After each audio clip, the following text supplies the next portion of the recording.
Irmãos queridos, bom dia, graça e paz. Este é o dia que o Senhor fez para que nós nos alegrássemos nele.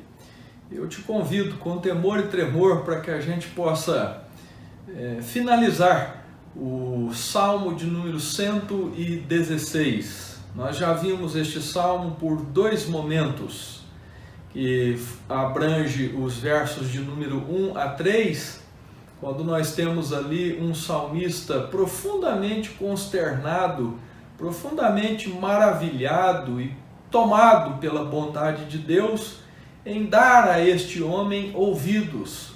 Os versos de 1 a 3, ele descreve o estado deplorável em que ele se encontrava. Sobretudo, ele também descreve o seu amor para com uma atenção generosa da parte de Deus para com ele. Os versos de número 4 até o versículo de número 11, nós temos a descrição do livramento. Este salmista, este homem, este adorador, este servo de Deus, descreve a maneira poderosa, monergística, ou seja, a maneira exclusiva que Deus, somente Deus, o livrou daquele tremedal de lama, daquele laço de morte, daquelas angústias espavoridas. Agora, meus irmãos queridos, não tem outra saída para este salmista a não ser gratidão.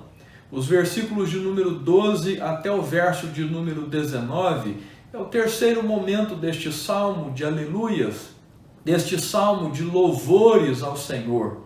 Lembram os salmos de aleluias que vão do salmo de número 113 até o 118?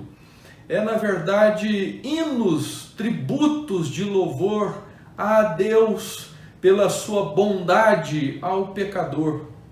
Impressionante que um destes salmos, o nosso Redentor entoou, cantou ao sair do cenáculo, após haver comido a Páscoa, instituído e celebrado a ceia com os seus discípulos e indo ao Getsemane para lhe derramar a sua alma, Jesus canta um destes salmos juntamente com os seus discípulos. O impressionante, meus irmãos, nos versos de número 12 a 19 do Salmo 116, é vermos que o salmista, depois de descrever os benefícios do Senhor, que foram contemplados dos versos 1 a 11, estes elos de uma corrente poderosa, ele agora maravilhado, ele agora estupefato diante de Deus, ele se autodeclara destituído dos meios. Em outras palavras, ele não tem nada para dar a Deus. Deus não espera nada de nós, porque nós não temos mesmo nada por natureza e nem mesmo por mérito. Nós não estamos na presença de Deus para oferecer a Deus a não ser louvor. E isto é impactante, porque diferente das outras divindades que esperam dos seus adoradores oferendas, Deus espera do seu povo adoração, rendição, graça, ações de graças. Este é o culto que agrada a Deus, que enleva a Deus, que exalta a Deus. Este é o incenso que Deus aspira, é o aroma suave e agradável que adentra as narinas de Deus. É um coração grato, é um espírito contrito, é na verdade joelhos quedados ante o escabelo dos seus pés, é a nossa rendição. Deus espera do seu povo adoração, louvor, que nós vivamos como um inário de carne e sangue. O salmista se autodeclara destituído dos meios, dos recursos, ele não tem nada.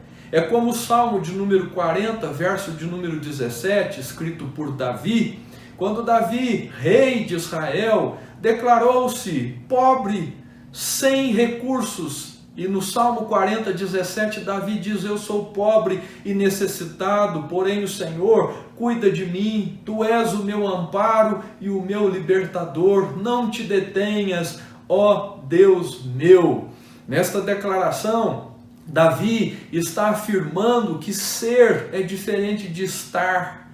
Ser é contínuo, estar é momentâneo. E nós, o povo de Deus, nós somos para sempre e sempre fomos destituídos.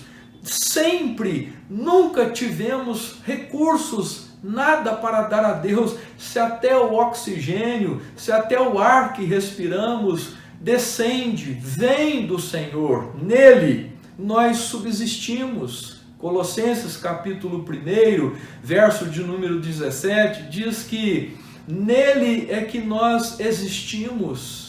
Portanto, meus irmãos queridos, observem que quando o salmista diz que darei ao Senhor por todos os seus benefícios para comigo, ele está se autodeclarando destituído de recursos, mas não destituído de desejos, porque agora, em Cristo, agora Deus produz em nós, por uma ação misteriosa, profunda e poderosa, da terceira pessoa da Trindade, o Espírito Santo. Deus produz em nós agora desejos de darmos a Deus, somente a Deus, a glória.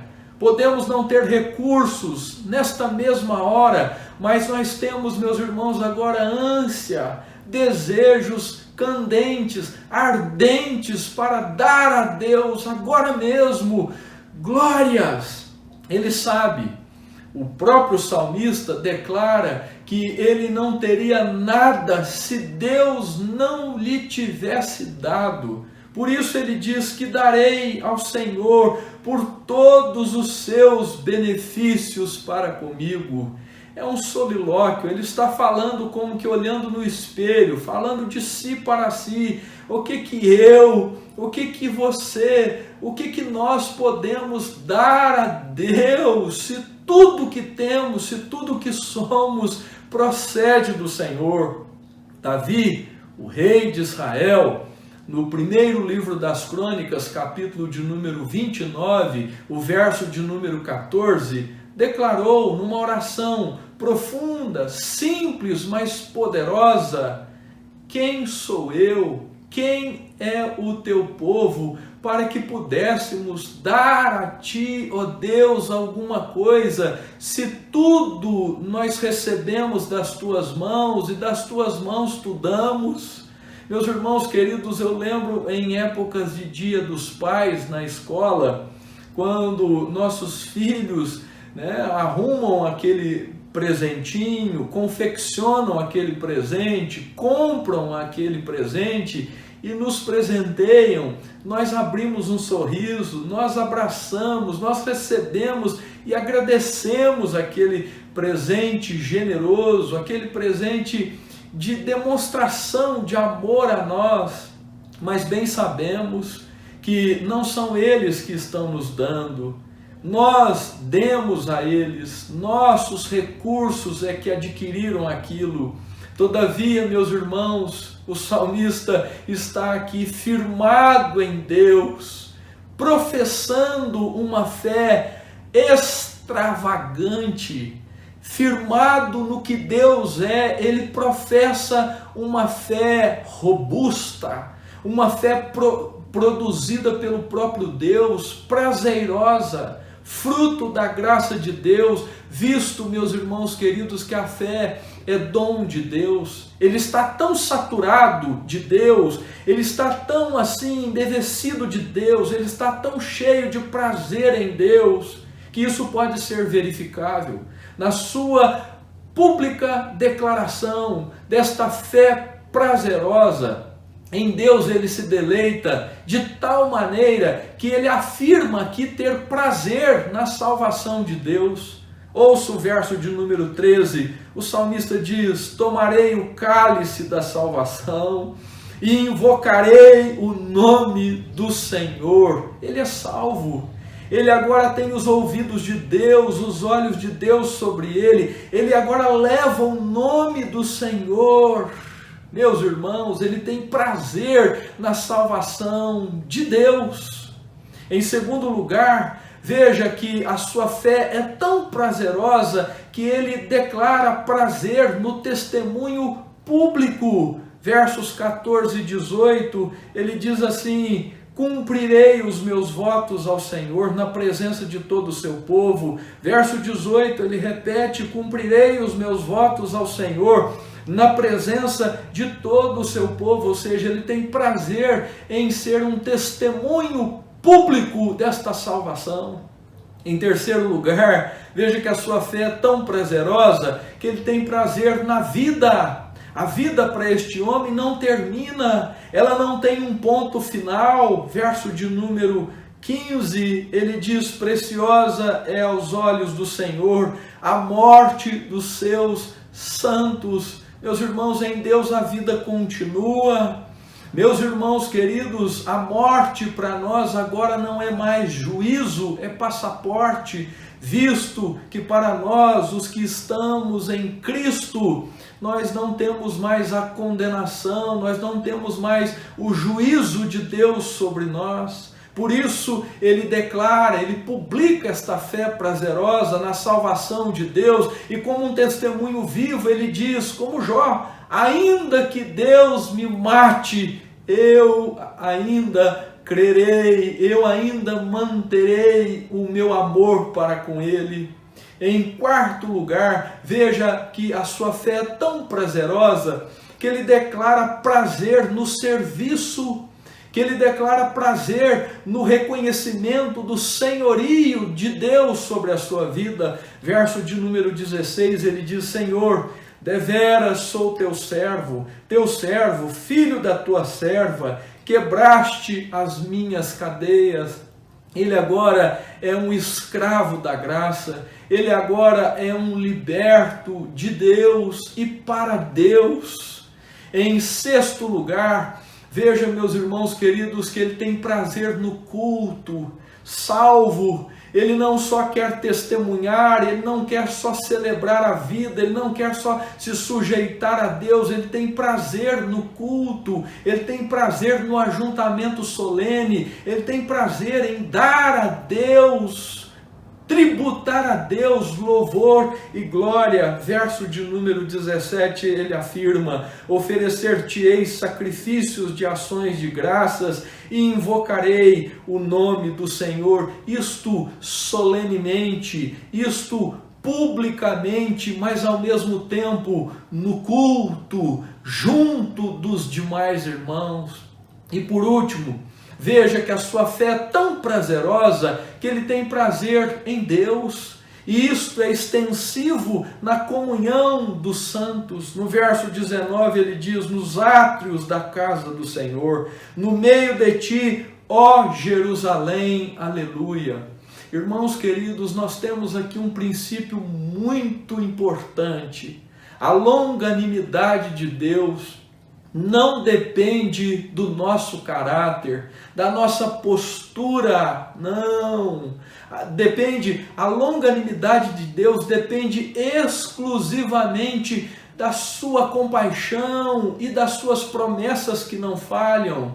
Lembram? Ele é o Deus do pacto, ele é o Deus que jurou a si mesmo que não nos perderia. Portanto, a confissão não é um meio, mas a prova de que Deus é bom. Ao confessarmos esta fé prazerosa, ao publicarmos em alto e bom som esta fé em Deus, meus irmãos, esta confissão não é um meio de atrairmos a longanimidade de Deus, mas é a prova de que Deus é bom, é a prova de que nós fomos alvos da misericórdia de Deus. Ele não quer viver um cristianismo isolado. Outro princípio impressionante da gratidão deste salmista é que ele não quer viver sozinho, ele não quer viver de mais um vídeo, ele não quer viver atrás de uma câmera, ele não quer viver de YouTube, ele não quer viver de plataformas digitais. Eu não quero viver assim, meus irmãos. Ainda que nós não venhamos congregar nesta terra, eu anseio para que possamos congregar um dia no novo céu, na nova terra. Pela graça de Deus, o salmista é um membro do corpo da igreja de Cristo Jesus. Ele faz parte da família da aliança, como eu e você. Então nós aprendemos, em último lugar, lições profundas, preciosas, simples deste Salmo 116. Em primeiro lugar, nós podemos extrair desta gratidão do salmista de que quem ama a Deus tem tempo para Deus e para o povo de Deus. Quem ama a Deus sempre terá tempo para Deus. Nós não gastamos tempo na presença de Deus, nós passamos tempo na presença de Deus. Na verdade, fomos criados para Deus, para vivermos para o louvor da sua glória. Isso implica também que devemos ter tempo um para os outros. Não gastamos tempo com o irmão, ligando, conversando, mesmo que por telefone. Estamos desfrutando de comunhão. Em segundo lugar, quem ama a Deus ora constantemente, lê a Bíblia diuturnamente, é fiel a Deus, é fiel à igreja visível, institucional, a igreja instituição. Quem ama a Deus, ama as missões, ama ser dizimista, ama cooperar para que o reino de Deus nessa terra expanda, evangeliza. Em terceiro lugar, podemos extrair deste salmo que quem ama a Deus ama o próximo, ama o seu irmão, serve a comunidade e se doa. Em quarto lugar, meus irmãos queridos, lembrem-se disso, quem ama a Deus ama o seu próximo. E por último, em quinto lugar, quem ama a Deus evita o pecado, sempre, constantemente, mortifica-se a cada dia. Quem ama a Deus busca a santidade, busca não só entrar uma semana, passar uma semana, mas em crescer na graça e no conhecimento do Senhor. Quem ama a Deus é cheio de gratidão. Quem ama a Deus pode, na manhã deste dia do Senhor, dizer como este salmo: que darei ao Senhor por todos os seus benefícios para comigo. Temos a palavra, temos a oração, temos os louvores, temos, meus irmãos, uma nuvem de testemunhas ao nosso derredor. Temos Deus nos assistindo agora mesmo. Temos, irmãos queridos, um sumo sacerdote agora mesmo intercedendo por nós. Temos o Consolador, o Espírito Santo de Deus em nós. Que daremos ao Senhor por termos sido alcançados pela salvação. A Deus demos glória. Deus espera de nós gratidão, gratidão, ainda que em meio a sombras, em meio a dúvidas, a questionamentos, seja grato a Deus, igreja. Dê a Deus ações de graças e que no dia do Senhor, hoje, nossas gratidões, nossos louvores subam à presença de Deus como um aroma suave e agradável. Um beijo no seu coração, que Deus te abençoe.